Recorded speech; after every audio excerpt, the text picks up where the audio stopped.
Today on Because Growth Matters, I'm joined by Nic Haralambous, a seasoned entrepreneur, product builder, keynote speaker, author, podcaster. Nic spent the last 20 years starting, building, and selling businesses, including many things you're going to tell us about. You've spoken on some really big stages, from Austin to South Africa.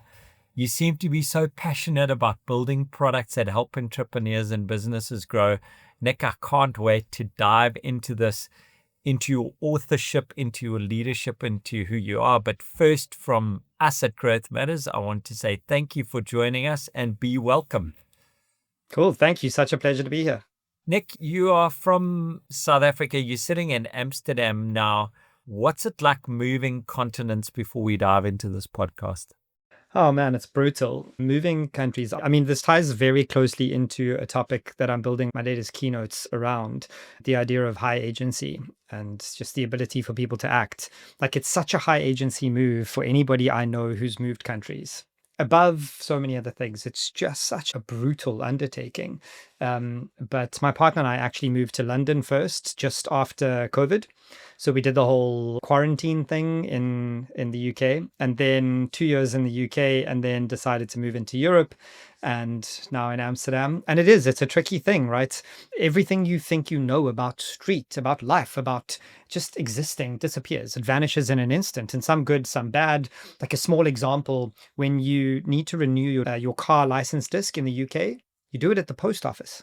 Like, you have to learn that's where you go to do that. So it's a resetting of everything you think you knew, all the life skills you've spent your time learning. You have to kind of slightly change everything. So yeah, moving countries and then continents twice has been quite brutal. And we've got a diaspora of South Africans around the world. We've got more happening. We've got a couple of good movements to create community. What are two quick pieces of advice for people that are moving off continent into the first world? This is such a cheat because I've just joined this network and I've just become the Netherlands chapter head for the Lekker Network. I'm not sure if you've come across the Lekker Network or not, but I would, without a doubt, say join something like the Lekker Network. Don't resist being South African, because South Africans are prominent and predominant. Like, we're in lots of companies, lots of countries all over the world. So I would say that. But the second thing is, don't take it too seriously. Like, moving countries is hard. Everything changes. That's the thing that you're doing. You can't move countries, also get a new job, also get a new partner, also get a new dog. Focus on one thing. And again, that's going to be a theme that we talk about a lot. Like, just focus, act and focus, because moving countries is in and of itself something to overcome. So be kind to yourself, like it says behind me. Just be kind to yourself and those around you when you're moving, because it's hard. You are really driven. Why is that? So I've already touched on the word, but I think one of the questions you asked me to prep is like, what sets me apart? Like, what's the thing that I would identify and like what makes me driven? From the youngest of ages, I don't know where it comes from and I don't know why, I've operated with an unbelievably strong bias towards action. That's it. If I had to go back and pinpoint, and even today, consider one thing that has fundamentally made me different to other people, is that I act when other people talk. I act when other people are thinking. I act when other people are debating. I just act, and fearful of the resultant failure. That's a huge thing. And the resultant curiosity. And that's actually kind of this flywheel that I'm building for high agency, high performing teams, is these three things. And the first is, hold a strong bias towards action, but be curious, and then don't be fearful of failure. Those are the things that make me driven. Is I see a problem in the world, I'm curious about it, I act on it, I learn something because I fail, and then I'm like, oh, let me be curious about this again. And the flywheel just continues. And that high agency, it's giving yourself permission to step out and do those things. Do you think society allows that? I know that's not you saying that, but people who feel that way are low agency people. Steve Jobs is famous for saying something to this effect, that the rules that exist today were just made up by people who came before you. That's it. The rules, everything you subscribe to today, is made by a human being just like you, who was just earlier than you in existence, and they defined these rules. Those people were all high agency people.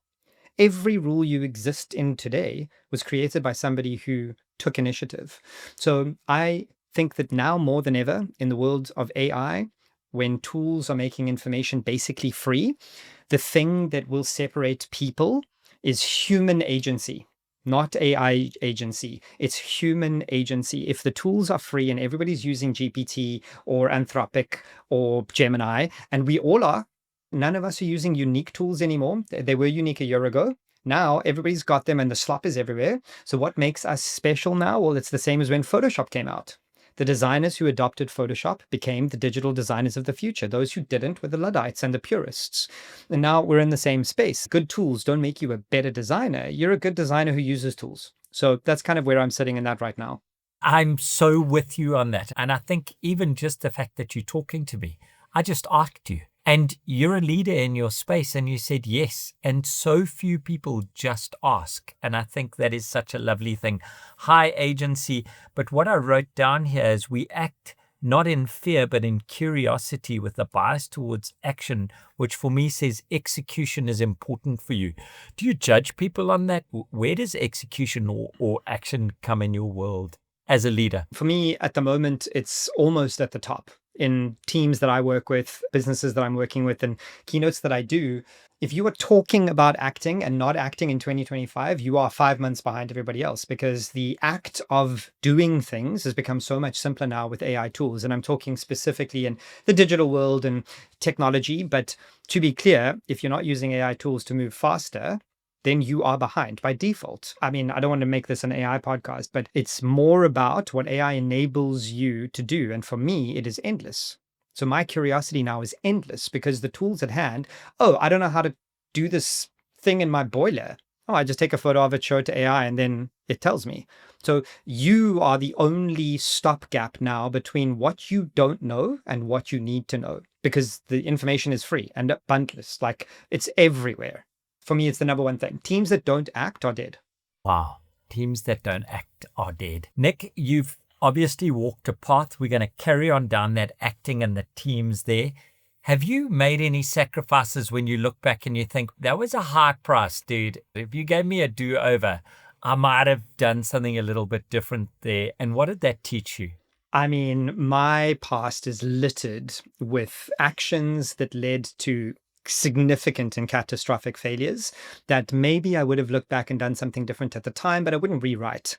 Like, I've had business partners sell businesses behind my back. I've had venture capitalists pull out of deals right before we were about to sign. I mean, one of them, Bob, will be happy that I tell this story, but Bob Skinstad was one of the people who was about to invest in my business, and then we rolled it back because the deal didn't make sense. So I've experienced all of these things. It's just the way that it goes. This is the thing about acting. The thing that I'm trying to help people understand is that failure isn't final. And you only really want to rewrite the story if the failure is final. And for me, that is much more of a mindset than it is a matter of fact, right? So yes, I've had 3 successful business exits, but I've had 10 unsuccessful business failures. I'm not looking at those failures going, oh, I wish they had led me to some other place, because they led me to 3 business successes. Each failure is another opportunity to move forward. I like to tell people, and I visually try and point them to it, is failure is not an end point, it's a through point. And if you consider that failure is a through point, you have to ask yourself, what is it getting you to? And that's the more important question. I don't really believe that necessarily answers are that important. I think the right question is more important. So you have to consider that at the end of every failure, are you able to ask another good question? And that leads you to curiosity, which takes you back to an action, back to a failure. And there is a loop here that if your ego isn't attached to the success or failure, then the chances are you don't care about failing and you're just going to move forward, which is great. You're not hanging on every action, because not every action is that important. It's just another lesson, another fact, another bit of information to go back and be curious about. So you're not afraid of losing sight of land. When you're sailing on an expedition, you going. Any of your failures result in a tattoo that you want to tell us about? I mean, so many. A relationship failure, it says, yeah, this too shall pass, just to remind me of that. No, in truth, failures haven't resulted in tattoos. Lessons and experiences result in tattoos for me. A random story, but I use my tattoos often as a little bit of a map of places that I've been. So I try and invest in experiences, not in material things. And so every new country I visit, in that country, I try and get a tattoo of the thing that reminds me of that trip. For example, in New York, I get a pizza slice. When I went to Zanzibar, I went scuba diving for the first time, so I got scuba goggles, that sort of thing. In Mauritius is my father-in-law's 71st birthday, so I have 71 tattooed on me, that sort of things. I love that so much. I think we could carry on there, but I want to dive into starting businesses. You've started different ventures. In technology, MoTribe, you started a nickharry.com. How do you span these areas where people say, Nick, you got to be a specialist somewhere, buddy? What is your specialization then?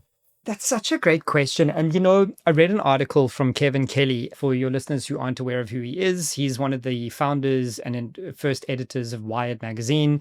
He is an inventor, a thinker, a philosopher, and he recently done an expose on, and the title of that article was Flounder Mode. And he has coined this phrase that he believes he lives in flounder mode, not in founder mode. And his approach to life, which is, as I'm getting older, one that I'm trying to figure out in my own head, is he follows his interest until he's not interested anymore. Like, why not do that, right? Why must we be specialists to become surgeons who live as surgeons for 50 years and then die? In a world where I can figure out my own plumbing system, learn how to mix paint, do all of these things, surely the T-shaped human being is more interesting. And I've been spouting on about this generalist thing for a decade now because I see myself as a T-shaped human. And for your listeners who don't know what a T-shaped human is, it's a jack of all trades, but a master of one. And why not have a world where you spend 3 or 4 years learning different tools and then change your angle? And for me, moving from journalism, which is where I initially studied, I studied journalism, politics, and philosophy at Rhodes, into technology, because technology was the thing that made me feel connected to the world. A little bit of history. When I was 11 years old, my parents bought me an internet-connected computer, and I lived in Johannesburg. And at the time, that was 1995, there were only about 30,000 internet-connected computers in South Africa. So I've always been connected to this tech. And so I would argue that being at the forefront of technology is probably the skill set that I have, and understanding how to use it, how to tell stories using it. And then journalism gave me the narrative, and then business gave me resilience. And then the truth is, this model that I've been spending the last 20 years building of curiosity, action, and failure is how I'm able to push into all these different places, because they all interest me. It was interesting to me to go from a mobile internet company that I sold to Mixit to an e-commerce business that resulted in me opening 5 physical stores and then owning sock machines and learning how they make socks. That was a challenge that I wanted because I wanted to know how manufacturing worked, and I wanted to do it locally, and I wanted to export things. I set myself these challenges. So now I've got these skills that can be applied in any place and hark back to all of the skills that I've got. Like, I launched WeChat in Kenya, Ghana, Nigeria for Tencent. And I just flew into those countries, met with the mobile networks, and brokered deals to zero rated. I didn't know how to do those things, but I was confident that I could learn, that I was curious enough to learn how to do these things. And that's held me in good stead. When you're talking to people about starting new businesses in a new industry, is there anything that people see as hard that you just want to debunk now? And it's like, it's not hard. No, I'm going to go the opposite way. I think that anything that you think is hard is hard. You're an individual. And for me, hardware manufacturing, I'm out. It's not a skill set I'm involved in. I don't understand it, the precision, the engineering, the mechanics, the physics. It's beyond the capabilities of what I am willing to invest the next 5 years learning to get good at. But it's not hard. It's just that I'm not willing to learn to make it easy. And the things that come easy to people are the things that they've spent years learning, or they had a proclivity for when they were young. They knew how to sprint, and then they spent time becoming a sprinter, and they dedicated their lives to it. I mean, we've all heard from overnight successes that it takes 10 years. That's what hard is, right? Hard is spending the 10 years to become excellent and then making difficult things look easy. You don't make them look easy overnight. Making difficult things look easy takes decades. And then everybody's like, oh, this was easy for him. No, it was hard for me, but I made it look easy because you didn't see me grinding 20 hours a day. You only saw the outcome of that when everything looked great. I watched Dan Patlansky the other night just doing a warm-up routine, and I can't do his warm-up routine, and he makes it look like, yeah, I get what you're saying. But ask him to build a social networking app using AI tools. he might not know how to do that. So I would say horses for courses. And again, it's that flounder mode, right? Where do you want to attach your energy? And often I like to say that action dictates intention, that where you dedicate your action is actually what you intended to do. Whether you intended to become a millionaire or not, whether you intended to learn how to play guitar or not, whether you intended to learn how to do a keynote or not, that's irrelevant. Where did you spend your time? And to be very honest about it, that if you spend your time on TV, great. You want to watch TV, but then you can't complain that life is hard. You can't tell me that it's difficult to start a business if you spend 4 hours a day watching TV. Oh man, I love that. There's been another like mic drop for me. I'm sorry, I get excited about this. Alan, one of the founders of Growth Matters, says, show me your calendar and I'll show you your intention. And where we spend our time, it's such a precious resource, yet some people flit it away like it's free. It isn't. Now, you've started these businesses, you've got these teams, you've got people that are involved here, and then you go and write how your employees can work on something else. Tell us how to start a side hustle and what the hell do you do? Why do you do that when you're starting companies where you want people to be focused? So this book actually was born out of COVID. That was my second or third book. It was my second book. It's up there in the back. And at the time COVID hits, I thought to myself, what can I do? What skills do I have that can help people? Obviously, we didn't know when we could go back to work. So I wrote this book, How to Start a Side Hustle, with everything I'd learned about starting businesses, but compressed for people who had day jobs, were stay-at-home parents, who needed to do stuff on the side to earn extra income. I then also turned that into an online course. And I started a non-profit organization. I raised close to R1 million. And over that year, 2020 to 2021, I funded 300 small side projects with that R1 million and distributed that money to every single one of them and coached every single one of them on how to do their business. Many of them are still actually running and have created sustainable cake businesses or plumbing businesses or delivery businesses off the back of a 5,000 to 20,000 Rand investment that we distributed over that year. So the book was really a matter of, this is practically how you build something on the side without killing yourself, your family, your life, your whole work environment. Like, how do you carve out some extra income? Well, I get that, and I'm just gobsmacked here. But how do you make it okay for someone to be, I'm here in my job, but now I'm starting something else? Are we not taking our eye off the ball and fading out? That's an interesting question, and I get why you posed it, and I'm going to push back as aggressively as I can, but obviously understanding that I'm talking about the most extreme version here. But I don't want to be in a company where they tell me that I shouldn't, in my own hours, after hours, where I shouldn't be pushing the boundaries of what I'm capable of. I shouldn't be trying an e-commerce business. I shouldn't be using AI tools to build an app. I shouldn't be exploring how I can write better, because those skills beef me up as a human being, that I take those skills back into my office job. If your office job forces you to work more than 8 hours a day, but they don't pay you for more than 8 hours a day, I think that's a problem. If you are working 12 to 15 hours a day for an 8-hour-a-day job and you don't have time to be a flounder in your own life and go and experiment where your interests go, I think your business is doing you a disservice and doing themselves a disservice. Because I think that people who are interested in the latest technologies are interested in bringing those technologies back into their company so that they can use them. I mean, I've got a full-time job actually at Yoko. I work at Yoko as a senior product manager. I spend up to 3 hours a night building with AI tools, building my own things. I've launched and built on my own. I'm not an engineer and I'm not a designer. I've built a bookmarking tool that sends you a newsletter of all the bookmarks that you didn't want to forget to read. I built that on my own. Now it's got 2 paying users. I built a Figma plugin that my team uses that now has 300 paying users. If you want to go and do stuff, go do stuff. And if your business doesn't want you to do that, obviously don't use your computer from work and don't use resources from your business, and use your own stuff. But I would argue that in 2025, with AI tools in the world, if you are not doing stuff outside of work, you're not working hard enough for your own capacity, in your own ambitions, in your own life. You know, when we talk about people working in their flow, in their lane of gifting, it's 7 o'clock at night for you. It's 20 past 7 over here. For me, this is not stressful. This is an absolute joy and learning. And that's a kind of a side hustle. So I get, it feeds the passion. It makes the fire come out. Exactly. And now imagine if you had your own podcast that you did on your own, and all of a sudden Growth Matters was like, oh, this guy can do this in his own. Why doesn't he come and do it for us?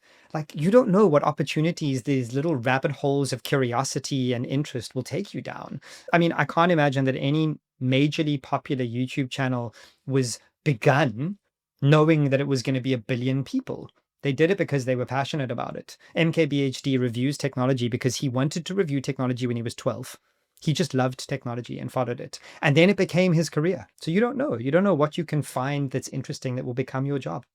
What should leaders in large organizations do to nurture this, to create this more holistic place for people to be? What are the 2 top tips you've got? And I'm talking not just operational leaders, I'm talking sales leaders as well. This is a difficult one because move forward in the future. And when I say the future, I mean literally the next 6 months to 10 years, because AI tools have come. The world is here now. Everything is different. But to move forward, leadership needs to hire better people. It's a brutal thing. It's a brutal way to start because I don't believe that the way that I'm trying to figure out how to say this is companies that retain mediocre talent will be dead in the next 5 years. Like, it's an obvious thing. And I don't want to say obvious things, but it is an obvious thing that becomes more true and more obvious when the tools get better. So if the tools that are here help better people increase by 20%, if you're a B player, you're going to have to increase by 80 to 100% to get to that 20%. So companies that retain B and C players will not catch up to companies with A players who are using AI tools and pushing further and pushing the boat out on innovation. So for everything that I can say right now, the first thing that I've seen in companies that struggle is they've hired B and C players and they're trying to enact an A player vision. They're trying to get the founder's vision out into the world using B and C players. It doesn't work that way. Founders aren't B and C players. They have vision for A players. But when you scale a business, you need to scale quickly, and that means you hire quickly, and that means you don't find the right talent. What does that mean? You hire the available talent. And when you hire the available talent, you have B and C players mixing with A players. And I can tell you for free, I'm sure we've all heard this, A players attract A players, B players attract C players, and C players make A players leave. It's that simple. Once you're at that point, you need to restart with the new idea of how the world is going to look, because small teams with the absolute best and most expensive resources using the most innovative tools will outstrip any team that's got too much bloat, too many B players. And we're seeing it. We are seeing the layoffs in tech companies happen everywhere. And I want to frame that for your listeners in one of 2 ways. You can choose which version of this you prefer, and it says a lot about you which version you prefer. Layoffs happening are either very mediocre people leaving great businesses or very great people leaving very mediocre businesses. Think about which one you are. Are you at a great business and they're looking to make you leave? Or are you at a mediocre business and you're an A player and you should be looking to leave? Because that's why these layoffs are happening. Because companies know that they can use their best players to do 10 times the amount of work at a better rate. I was going to push back and say perhaps these companies don't have an ecosystem for success. And I'm a great believer in coaching. So we invest in the A players. If you look at any sports person out there, you mentioned Bob. Bob never got to a Springbok level and a Springbok great on his own or by being great. He had coaches out there. Talk to me about coaching people into their realm of gifting. Yeah, absolutely. I used to believe that you were either born an entrepreneur or you weren't. You were either born brilliant at something or you weren't. And that is true, I would say, for some things. Like, my best friend is a Ferrari race car driver. He races in the GT3 series. He is a born gifted racing driver. However, he will tell you that there are many more talented racing drivers than him. He just had the most drive, the most ambition, the most hunger, the most whatever. So I don't think that things like high agency are finite. I think they're learned. I think they are muscles that you need to exercise and express in different ways. So I do think that there are organizations that have people in positions that can facilitate the growth or that can hamper the growth. And this ecosystem is imperative. The keynotes that I give talk to 3 different groups in a company: the individual trying to get up into the organization, the teams trying to form in the organization, or the leaders trying to grow their organizations, because each of them has to approach these 3 things in different ways: the curiosity, the action, and the failure, right?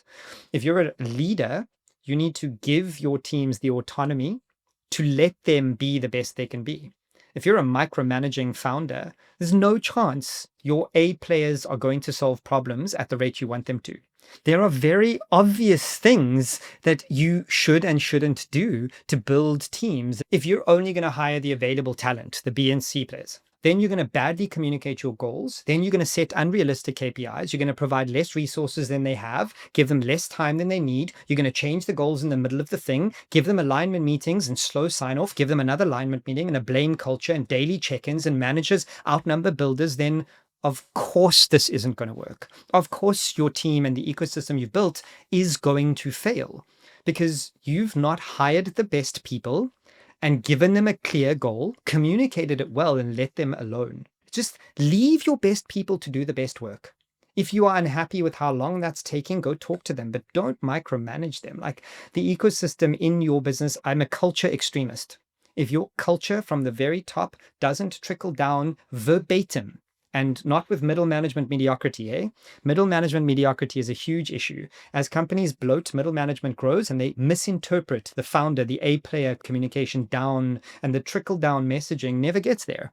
So the founders are saying, guys, work and take agency and take ownership, but the managers are saying, oh, no, that's not good for your career progress. Then you've got a company with two halves, right? The top half and the bottom half. Wow. There is so much to unpack there, that who, not how. Just finding the right who that can get it done, not telling them how to do it, is lacking everywhere. Is it because these, as you said, this middle management, these sales managers out there are looking for reasons to be there, or is it something deeper? It's tricky. I think that there's a long history of scaling businesses by this word that I hate, headcount. And for many years, decades, headcount was a key thing. How many people do you employ? How much management do you have? How little do you go into the office? And I think that there is this principle, I'm not sure if you've come across, called the Peter principle, that people are promoted to their next level of incompetence. And let's use an example. Hey, James, you're the best salesperson in the company. We need a manager to run a sales team. Why don't you go and run the sales team? James has never run a sales team. James doesn't know how to communicate. He doesn't know how to set goals. He doesn't know how to embrace psychological safety. He doesn't know how to do anything other than sell. You've now promoted him to a position where he is not going to get the best out of his salespeople. So I think decades of this has made career-long middle managers who don't know how to do, but know how to align, and know how to have meetings, and know how to talk, and know how to do process, and know how to play politics. I think that those days are very limited and numbered, because the builders are going to define how we change the world in the future. Because now, with AI tools, anybody can be a builder with enough attention and enough curiosity and enough action. Before, you had to spend 10 years learning how to be an engineer. Now you don't. Now you don't need to be a designer. You need to tell an AI tool what you want to build, and it will build it for you. So in that world, teams and the structures and the underlying foundations of what we considered to be a team is different. In a world where one unbelievable front-end and back-end engineer and one designer can do more than a team of 10 in the past, why do you need a team of 10 in the past? Why do you need a manager when actually the product manager can talk to the designer and the engineer and just build something? Easy. So you build lots of things, you've got lots of ideas. What framework to decide, is it a good idea or isn't it, do you use? Or is it just go for 10, one's going to work? Because both are acceptable. I don't mind. I would say it's both together, actually. So there are lots of frameworks that lots of smarter people than me have built. Addressable market, the TAM, the potential upside, the revenue, the cost base, or whatever. I've leaned into the complete opposite at the moment. I scratch my own itch. I solve problems that I have. It's really simple. And Savvy Stash is one of them. Recently, I struggled that I kept finding cool links, but not having the time to read them all in a busy day. So I built Savvy Stash, and you just save the link in a Chrome browser and it emails you, and Bob's your uncle.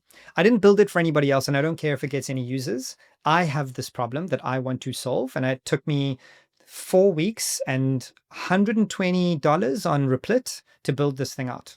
And I've got 2 paying customers who are just going to come along the ride with me, right? So what I do in terms of figuring out how to make these ideas stick is I have a big idea trap. I'm not sure if you've interviewed Rich Mulholland on this, but Rich taught me about idea traps. So I've got an idea trap for business ideas, and it's probably about 300 or 400 long at the moment. So when I'm looking for something to do or build, I just go through the lists, pick one that's still the problem for me, and start trying to build it. You have 300 or 400 Dude, you need to go and watch some TV. Do you know? Let's be clear. They're Yes. mostly bad, but like, I mean, That's I'll give you okay. a random idea from last night. My partner is vegan. She's been vegan for 12 years. I am not vegan. And Shame for you the can last 12 change that. years, I know, I mean, listen, for the last 12 years, she cooks and I'll eat vegan or I eat meat out. And over the last 6 months, I've started to add meat to the vegan dishes. So I thought to myself, what a great idea for a little app or a little cookbook, vegan and meat. How can you cook vegan meals that are meat additions? And like, cool, let's go sell that book. That counts as an idea. Maybe not one that I'll build, but I think what most people don't realize is every problem they experience is an idea. And I live in a world where I'm not trying to build out $1 billion business, right? I am trying to find one idea that pays off my bond, and one idea that pays off my expenses, and another idea that can earn me $3,000 here and there. And if I've got 6 ideas over the next 5 years that end up earning me $10,000 a month, I don't have to work anymore. The world is different now. You don't have to go and shoot for $1 billion. You can build a one-person $1 million business today. But you talk a lot about removing friction from processes. What are silent killers that you see out there that lots of people ignore, accept, or choose to, like step around? I mean, we just mentioned Rich, and I'll use one of his words. One of his books is called Legicide, and I think one of the biggest silent killers I see in most companies I work with, whether it's consulting or at Yoko, is individuals who think that the things are the way they are because they have to stay that way. Like what got us here won't get us there. And I firmly believe that legacy models of what got you to be a big business today are probably not going to be the same things that get you to be a million or $1 billion business in the future. Don't get me wrong. Some things are always the same. Good customer service is always going to be relevant and valuable. Having a good product gets you in the market. You can't have a bad product and still be an industry leader. So design has to be good. Your base has to be excellent. But with all of that is said and done, is your company bloated? Is your company using legacy processes? Is your company using legacy technology? Are your subscriptions every month costing you 10 times more than they should anymore? So I would say that just existing in an organization and going, oh, well, that's the way it is. That's the way it is. There are some things that, yes, are inside of your locus of control and you should take on. There are other things that obviously you can't. If you're not the founder in a business, you can't decide how much profit the company needs. That's theirs. But in your job, what is within your locus of control? The Stoics talk about the dichotomy of control. For those of you who read Stoicism, the ancient Roman and Greek philosophers, the dichotomy of control is really simple. They believe that you have only two ways to allocate your energy: to the things you can control and the things you can't control. And you get to choose if you want to allocate your energy to the things you can't control or those things you can. And things you can't control: you can't control the weather. You can control your response to the weather. You can control the clothes that you wear in the weather. You can control whether you're inside or outside. You can't control your company's mission statement, but you can decide to work there or leave. You can't control whether your boss is nice or not. You can control whether to tell someone or to leave. You always have an option. You always have control. And I would argue that a lot of employees are victims of their own circumstance. Oh, I'm just a lowly whatever. I can't make any change. Yeah, you can. You can. Small actions lead to big actions. And this has been proven in actual studies. There was a study where people were asked to keep a work diary, and people who took initiative and acted on the days that they did in their journal wrote down that they were happier and more engaged in their work because they acted instead of waiting for somebody to tell them what to do and how to do it. People who are interested are interesting. So just be interested, just do the thing. And I'm trying to build this theory into my life is if it bothers you twice, fix it. That is how I'm also operating at work. If something pisses me off twice, I'm like, nope, stop. Whose job is it to fix this? How do we fix this today, right now, so that nobody else struggles with this? Cool. If you can't fix it, I'm gonna. And then I go and fix it and move on. If it bothers you twice, fix it. Thinking is not cheating, but we treat it like it is. Now, your experience from these beautiful startups, these embryonic ideas through to a big name in my area like Yoko, how do sales leaders think differently about customer acquisition and retention at the different life cycles or sizes? What's your advice there? Look, I'm not a sales expert, so I'm loath to chime in on this specifically, but I would argue that the true sales, the deep sales experienced individuals will tell you that it's probably not that different. The difference between scaling and sizes isn't massive. It's B2C and B2B that I believe is a big difference. You're doing a B2C thinking and you're trying to sell to B2B businesses, you're in trouble, right? But I would argue that if you're a startup trying to sell to a massive B2B enterprise, or you've got a B2B business selling to an enterprise, your tactics are slightly different. You've got to be a little bit more bold, a little bit more ballsy. But the truth is, you're still going through a procurement process because this company is huge and there's not much you can do. However, there are fundamentals that I think are inescapable that we've maybe looked past in the most recent decades. And I'll quote one of the most famous salespeople in history, Zig Ziglar. If your audience doesn't know Zig Ziglar, go and Google Zig Ziglar. He is a hoot. He's a microscript star. And he likes to say that the needs leads. And I believe that's all you need to know about sales, right? Do you know what your customer needs? And put that need at the front of your sell. And every landing page you're thinking about, every customer call, you aren't selling people what you have, you're selling them a solution to a problem they have. If you can understand that, I believe that fundamentally your sales go up. That is at a B2B level or a B2C level, at a startup selling to $1 billion business or $100,000 business. The truth is, if you have a need that you can identify clearly and you have a solution to that need, why won't people buy from you? Oh, I like that. Really good. Nic, you've given us quite a bit of time. I'm going to start bookending where we're going. Ask you a few quick fire questions. One of them is, if you were starting out again at 16 in today's world, what would you do differently, but what would you keep exactly the same? And if you say fail fast, fail early, I'm going to throw something through the screen. No, that's a great question. I actually asked this question to my LinkedIn audience recently, about a month and a half ago, and the debate it sparked was insane because I'm a little bit of an extremist on this topic. I don't have children. I'm never going to have children. I don't believe my spawn would be special, so I chose not to have kids. But if I had kids today, I would tell them to follow their curiosity and their passion at the age of 16. The issue we have today is our parents, let's say somebody my age, 40, 45, if you are a parent today and you are preparing your kids for a world, how do you know what that world is going to be? It used to be different, right? When I was at university, Nick studied journalism, cool, journalists will have a job. Today, kids are studying 30% of the jobs they're studying for don't exist at the moment. They're studying for jobs that don't exist. If you had to tell somebody 10 years ago that an AI engineer would exist or a vibe coder, how do you prepare for that, right? So what you can prepare kids for is to be resilient and follow their interests. How do you figure out what you're good at, figure out what you like, figure out what you can do, and then stack those skills? For me, skill stacking is way more important than niching down at the age of 16. Some people are absolutely niche, go for it. If you know you want to be a surgeon, cool. But what does a surgeon mean in 2029 or 2020, or whatever, 2050, when you're going to be a surgeon? Is it a surgeon today, or is it a surgeon who knows how to code? If you were a mathematician back in the day, you weren't a mathematician and you needed to know how to code. Today, if you're a physicist, you probably need to know how to code. If you're a data analyst, there's so many worlds that collide that I think that it's the smashing together of unexpected things that make people interesting. So my goal for 16-year-olds would be to say to them, what do you want to smash together that makes life interesting? If you're a musician and you're a data scientist, how do you pull those two things together to build a career? That's more interesting to me than, okay, you need to go to a good school. Like, my parents sent me to a good school that was expensive, that they wanted to build a network. I don't speak to any of those people anymore. That's life. Sometimes you do, sometimes you don't.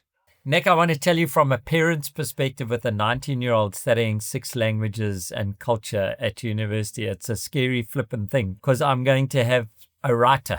And it's scary for us that are watching it, but I get your point and I try and live to it. So thank you.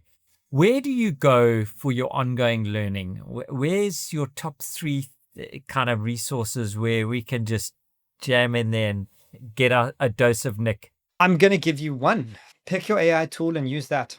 I subscribe to too many AI tools at the moment, but let's just go with one. Let's say you pick ChatGPT. Here's what I would do if I were you and you wanted to start learning from ChatGPT. I'm building a keynote now around high agency and curiosity. Cool.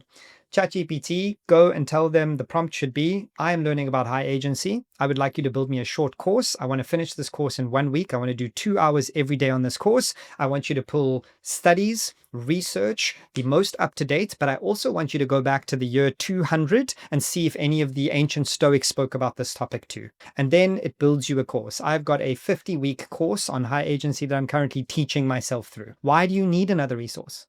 It has every resource at your fingertips. This is what I was saying earlier, is that there are no excuses between you and your curiosity anymore. When I was a kid, it was like, oh, Nick, you need to have an Encyclopedia Britannica, and that is a finite amount of information, right? Now there is an infinite amount of information. You're only limited by your interest in the topic you're learning.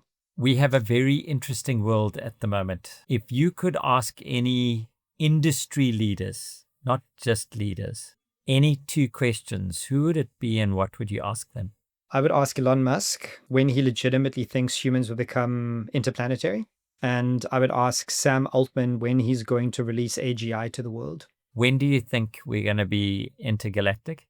Elon Musk says we'll be in Mars in our lifetime. Like, to me, that's wild. That's wild. That like makes me feel like I'm living in the future. I mean, the sooner the better for me. I've told my partner I will never be one of these people. But if there was ever a lottery to go to Mars, I'm in. Like, why not? I'm keen. So yeah, hopefully in our lifetime. My last serious question. What should be on the boardroom table for discussion or decision as we lead into 2026, do you think? I'm sticking to my themes here, and it's quite a brutal approach, but do we have all the best people in the right places? Forget about everything else, because I genuinely believe that these tools that we're all trying to adopt are going to pervade, and they'll come and anybody will use them. That's fine.